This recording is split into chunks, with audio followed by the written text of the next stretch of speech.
Hey everyone, welcome back to my another vlog. কেমন আছেন সবাই? আশা করছি ভালো আছেন এবং সুস্থ আছেন। এবং আজকে আমি চলে গিয়েছিলাম পিঠা মেলাতে।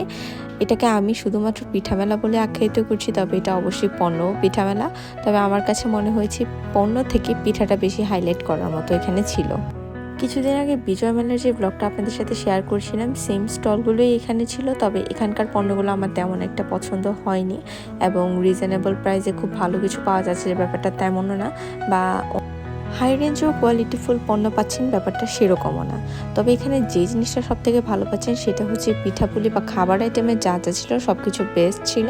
তাই আমি পণ্যগুলোকে আর হাইলাইট করলাম না, এখানে চলে এলাম আমরা সুরজা খাবার টেস্ট করার জন্য। তো প্রথমেই এখানে এসে দেখছিলাম যে একটা ছোট পিচি মেয়ে ফুচকা আর কতগুলো ভেলপুরি বানিয়ে বিক্রি করছে। তাই প্রথমেই আমরা আজকে এখানে ট্রাই করে নিচ্ছি ভেলপুরি। ফুচকা নিয়ে নিই, তবে এখানে আপনারা চাইলে ঝালমুড়িও খেয়ে নিতে পারেন, কারণ মেয়েটা ঝালমুড়িও বিক্রি করছিল। সো ফার্স্টে হচ্ছে প্রিমা ট্রাই করে নিল একটা ভেলপুরি। ভেলপুরিটা সত্যিই মজা ছিল এবং এই ভেলপুরিটার প্রাইস ছিল অনলি 40 টাকা। এখানে কোয়ান্টিটি ছিল 5টা।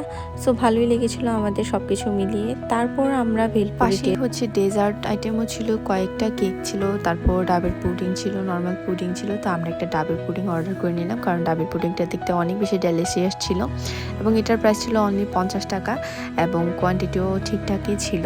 আমরা দুজন খেয়েছি এবং ভালোই লেগেছিলো আমাদের খেতে। এবং সবথেকে বড় কথা হচ্ছে একেবারে ন্যাচারাল টেস্ট ছিল। তারপর পুডিং খেয়ে পাশে পিঠার দোকানে চলে গেলাম। এখানে অনেক ধরনের নকশি পিঠা ছিল, চিরুনি পিঠা ছিল, মুগ ডালের পিঠা ছিল। মুগ ডালের পিঠাটাও নকশি পিঠা ছিল, দুধ চিতই ছিল। তো মুগ ডালের পিঠাটা আগে ট্রাই করে নিচ্ছি। সো এই পিঠাটা সত্যি অনেক বেশি ভালো ছিল এবং দেখতেই পাচ্ছেন সাইজটা কত বড়। আমরা দুজনে মিলে খেয়েছি এবং এটার প্রাইসও ছিল 50 টাকা। সত্যি খুব ভালো লেগেছে এই পিঠাটা খেতে। তারপর অনেক তো মিষ্টি খেয়ে নিলাম, এবার চিন্তা করলাম ঝাল ঝাল কিছু খাওয়া যাক। আমি আসলে সবগুলোর আইটেম নাম বলতে পারছি না, আমি সেই জন্য দুঃখিত। এখানে কাবাব ছিল, চিজ বল ছিল, তারপর হচ্ছে বার্গার ছিল, নুডলস ছিল, সব রকমের মোটামুটি আইটেম ছিল। তো আমরা হচ্ছে চিজ বল অর্ডার করেছিলাম আর 2-3টা কি আইটেম যেন ছিল, আমি অ্যাকচুয়ালি জানি না, ওগুলো প্রিমা অর্ডার করেছিল। তো চিজ বলের ভিতরে চিজ না পেয়ে আসলে খারাপ লাগলো। আমার কাছে মনে হয়েছে যে পিঠার আইটেমগুলো বা মিষ্টি আইটেম যেগুলো ছিল সেগুলো এখানে বেস্ট ছিল, আর এখানে দাঁড়ানোর মতো কোনো জায়গা ছিল না। আর এই পিচিটা আমাকে আন্টি বলেছিল দেখে আমি খুবই মাইন্ড করেছিলাম, তাই ওকে একটু ভিডিও করে নিলাম।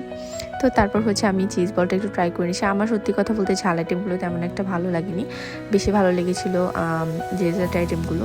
তো এখানে মোটেই চিজ ছিল না, এটাই আমি বারবার দেখাচ্ছিলাম। এই তো, যদি কেউ পিঠা খেতে চান তাহলে অবশ্যই এখানে চলে আসবেন অ্যাসার প্ল্যানেটের ফ্রন্ট গেটে, এবং এখানেই হচ্ছে মেলাটা হয়ে যাচ্ছে এবং পেয়ে যাচ্ছেন আপনারা, এবং পেয়ে যাচ্ছেন এই মজাদার সমস্ত পিঠা। সো ব্লগটা কেমন লাগলো অবশ্যই কমেন্ট করে জানাবেন। Facebook, YouTube